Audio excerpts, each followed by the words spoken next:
Today on WAtv News, we learn about a student-initiated non-for-profit, we connect with Mr. Skiba, and we give you some wrong answers. And WAtv starts now.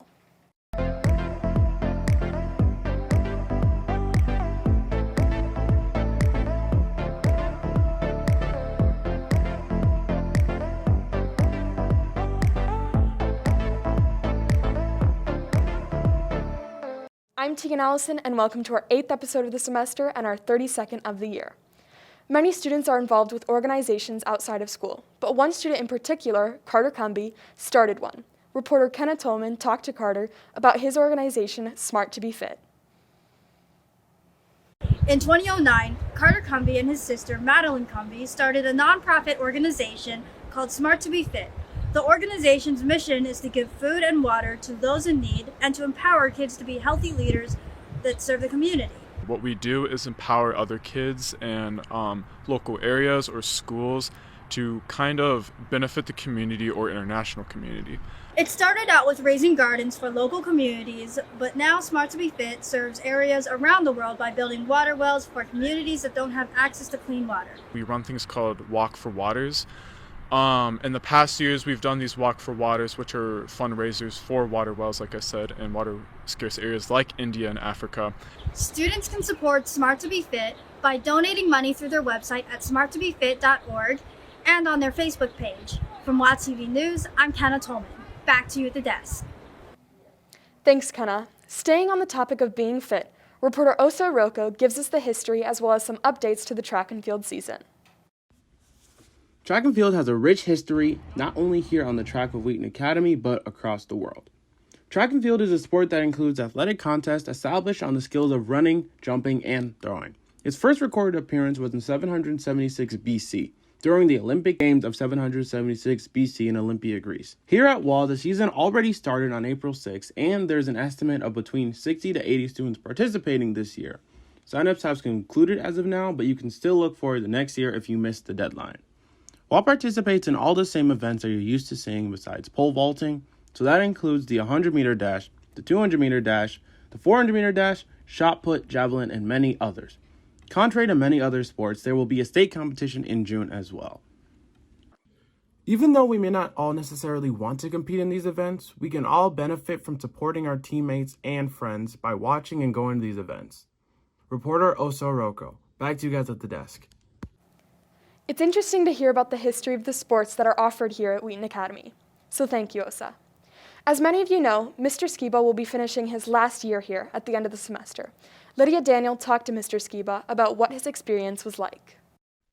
As you may know, Mr. Skeba is a teacher here at Wheaton Academy. He has taught at Wheaton Academy for 4 years and is an alumni, graduating in 2004. With this year being Mr. Skeba's last year, we wanted to ask him about his favorite topics and things that he has taught in classes over the years. I've taught 3 classes since I've been here. Modern Literature, which is a class that I designed, English 3, which is Junior English, and Creative Writing every now and then. Since Mr. Skeba has been teaching here for a few years, we also decided to ask him about some of his favorite memories from Wheaton Academy. Too many to count, but most of them involve a guy named Bryce Swift, who's a senior. He's the most memorable guy ever. So yeah. With Mr. Skeba having such a passion for literature and reading, we also asked him what's next and what are some things he would want to do in the future. I don't know the next steps currently. I do want to continue teaching for a while, but I've been considering getting into counseling or finally making the jump to writing full-time. So time will tell. As you can see, Mr. Skeba has really made an impact here at Wheaton Academy, and we wish him the best for the future. From WATv, I'm Lydia Daniel. Back to you guys at the desk. He experienced a lot throughout his years here, including teaching English, writing, coaching the improv team, and even becoming a certified yoga instructor. We are interested to see where he will end up. Thanks, Lydia. For our weekly community scoop, I'll send it over to Mr. Thornton. Thanks, Tegan, and good afternoon, Wheaton Academy. Welcome back from spring break, and welcome back to the community scoop, Miss Carwell. Thank you. It is good to be back. Good to have you back in person. We live in a reality today where the Baylor Bears are national champions, and where Miss Carwell is back on the community scoop. It is a fantastic Tuesday. We've just got 2 quick things to highlight for you. Ms. Carwell's got our first thing. Our first thing we want to highlight is the white tent is back in the parking lot. I'm sure many of you noticed it when you walked in this morning, but you are welcome to have lunch in the white tent. You might see classes out there using that tent, but just be mindful of that space. Make sure you're cleaning up after yourself, and most importantly, still make sure you are socially distant while you're out there together with your friends. So enjoy this nice weather we have this week, enjoy being outside for lunch, and enjoy the white tent.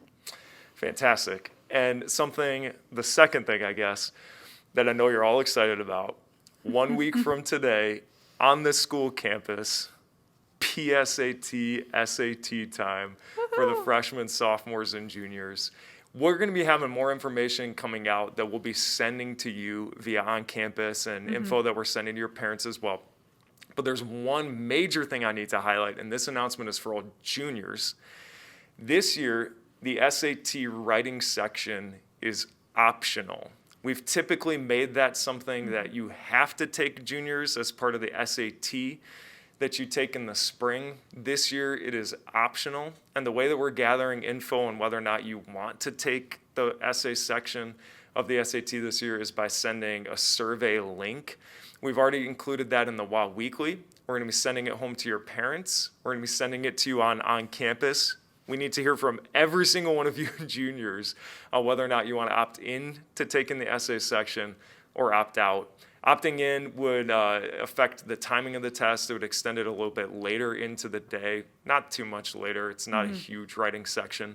But the info that you need to be thinking about is whether or not that score will have an impact at all on college admissions, whether or not the schools that you're interested in are even accepting that score. All of those types of things are important to keep in the back of your mind as you consider whether or not you'd like to opt in or out of taking that writing section. Can you review the different ways that they're going to see that survey?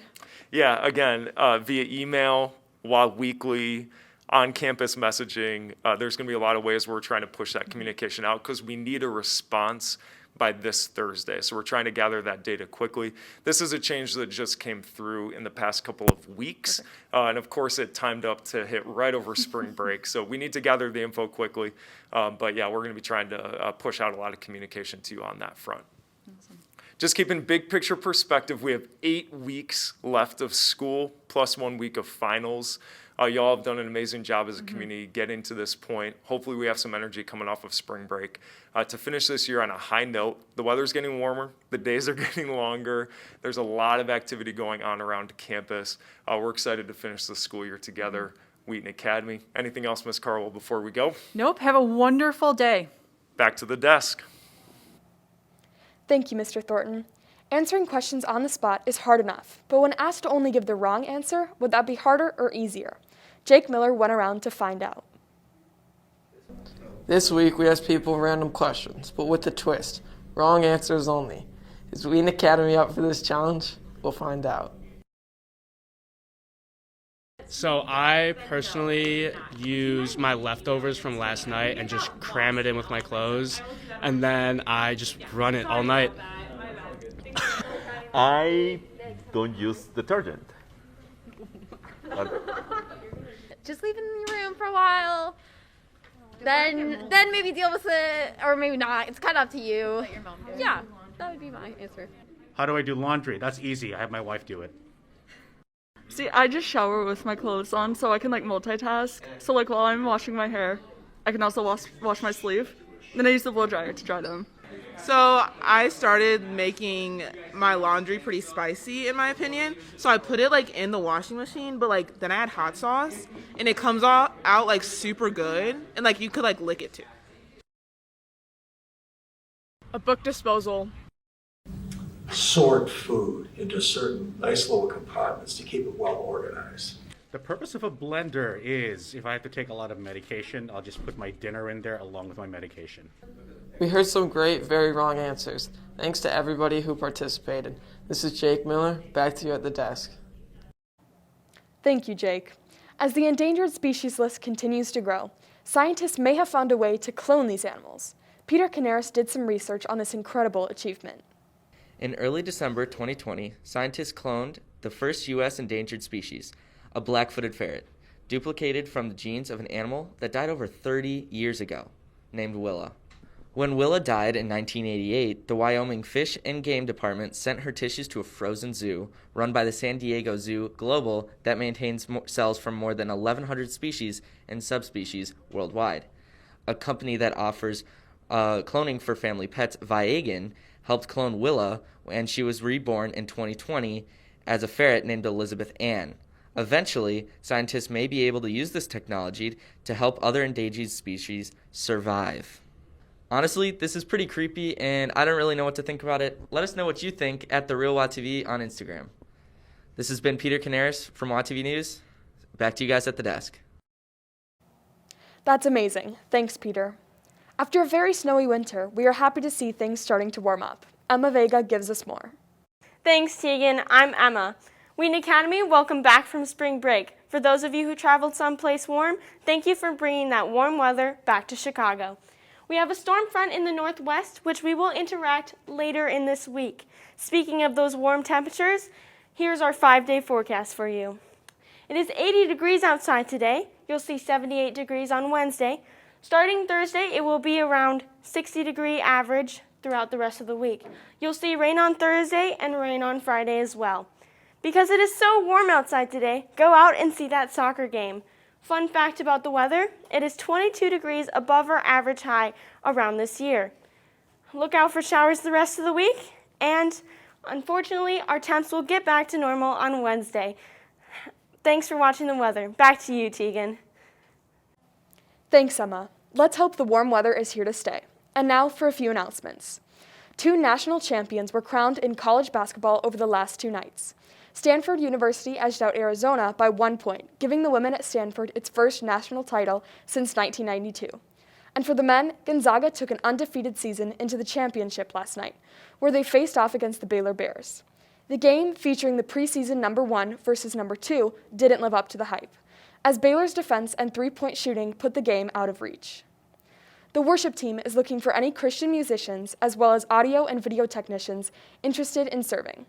There is an application for next year's worship team on campus under the download section of Student Center. Applications and recommendations are due by May 1st. We had 4 basketball players named to this year's MSC All-Conference team. Kelly Bickhart, Geraldine Blackman, Brooke Hermes, and Jack Oswald were all selected, and a huge shout-out to Geraldine Blackman being named the conference MVP. Our boys soccer team takes a record of 7-2-1 into tonight's game against Chicago Christian. We will be live streaming the game on our YouTube channel, so check it out if you cannot attend. The game begins at 5:30 p.m. Girls volleyball is currently 0-1, but has 12 games in the next 18 days, with 3 away matches happening this week. The boys football team is now 1-1 on the season, with a recent loss to St. Francis before the start of spring break. Greta and Tyler were there to keep you updated with the game result. On Friday, March 26, Wheaton Academy varsity football played against rival St. Francis for a game to start off spring break. Knowing the great challenge ahead, the football team had put in a good week of preparation and practice, which led to lots of expectations for the game. The challenge ahead of us is tough, but we have a good game plan, and so my expectations are for our guys to come out and to fight every single play, every single down, for every inch of the field. Wheaton Academy did show fight during the game, as St. Francis scored the first touchdown and continued to score. Though the outlook for Wheaton Academy seemed to improve with many first downs in the last 6 minutes of the second quarter, St. Francis continued to increase their score to 44-0 by the end of the third quarter. I've seen the team take tremendous strides in resilience and perseverance. Wheaton Academy continued to persevere and end the game well. Peter Johannick led the way for them to score their first touchdown within the first 2 seconds of the fourth quarter. Later, David Dorn passed to Seamus Faulkner to get their second touchdown, with under 1.5 minutes left in the game. Though Wheaton Academy lost the game 44-14, the points gained by the team were won through hard work and perseverance, as they refused to give up during the fourth quarter. For WAtv News, I'm Greta Gustafson. Back to you at the desk. Thanks, Greta and Tyler. The football team had last week's game canceled, so we will see what the now even shorter season has in store for the Warriors. And now for our 4 things you need to know, here's Isabel Kelsch. Thanks, Tegan. I'm Isabel, and I'm here to give you your 4 things you need to know for the week. Number 1, This week we have 3 birthdays. Mrs. Heavey will be celebrating hers tomorrow. Mrs. Schillinger from the business office celebrates hers on Thursday. And if you are down in the athletic office, stop by on Friday to wish Mrs. Ham a happy birthday. Number 2, you heard from English Department Head Mrs. Main today in chapel. And for Thursday, we will be hearing from Bible Department Head Mr. Musso. Number 3, for next week's schedule, we have 2 7-period days, both on Monday and Wednesday. We have our regular block days on both Thursday and Friday, which leads us to our last thing.